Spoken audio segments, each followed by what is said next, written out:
ഇവർക്ക് ശ്രീദേവി സ്റ്റഡീസിലേക്ക് സ്വാഗതം. ഇന്ന് 5ാം ക്ലാസ് CBSEയുടെ സ്റ്റേറ്റ്സ് ഓഫ് മാറ്റർ എന്ന പാഠമാണ് എടുക്കുന്നത്.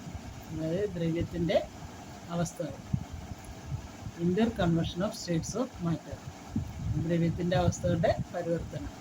Matter changes from one state to other with the change in its temperature and pressure. This is called inter conversion of states of matter.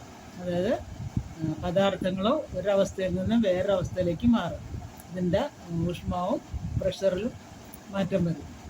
ഇതിനാണ് inter conversion of states of matter എന്ന് പറയുന്നത്. The process involved in inter conversion of states of matter are melting, freezing, evaporation, condensation, sublimation and deposition. Melting means അലിയുന്ന, freezing തണുത്ത് കട്ട പിടിക്കുന്ന, evaporation ബാഷ്പീകരണം, condensation ഘനീഭവനം, sublimation ഉൽപ്പാദനം, ഡിപ്പോസിഷൻ നിക്ഷേപം. അടുത്തത് melting. Solid change into liquids by increasing temperature or decreasing pressure. It is also known as fusion or melting. അതായത് ഖരം ദ്രാവകാവസ്ഥയിലേക്ക് മാറുന്നു. അതിൻ്റെ ഊഷ്മാവ് കൂടുകയോ മർദ്ദം കുറയുകയോ ചെയ്യുമ്പോൾ ഇതിനെയാണ് ഫ്യൂഷൻ അല്ലെങ്കിൽ മെൽറ്റിംഗ് എന്ന് പറയുന്നത്. The deposition. Gases change into solids by decreasing temperature or increasing pressure. വാതകം ഖരാവസ്ഥയിലേക്ക് മാറുന്നു, ടെമ്പറേച്ചർ കുറഞ്ഞിട്ട് മർദ്ദം കൂടിയിട്ട്. Freezing. Liquid change into solids by decreasing temperature or increasing pressure.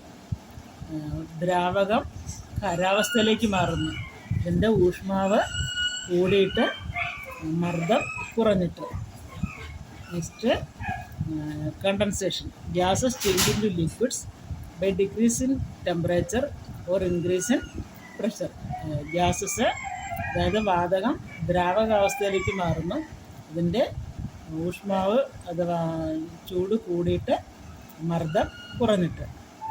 Sublimation. Solids change into gases by increasing temperature or decreasing pressure.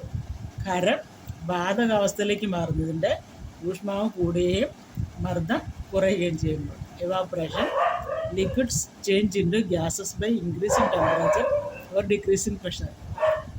അതായത് ദ്രാവകം വാതകമായി മാറുന്നു, ഊഷ്മാവ് കൂടുകയും മർദ്ദം കുറയുകയും ചെയ്യുമ്പോൾ. നിങ്ങൾക്ക് വീഡിയോ ഇഷ്ടമായെങ്കിൽ ലൈക്ക് ചെയ്യുക, ഷെയർ ചെയ്യുക, സബ്സ്ക്രൈബ് ചെയ്യുക.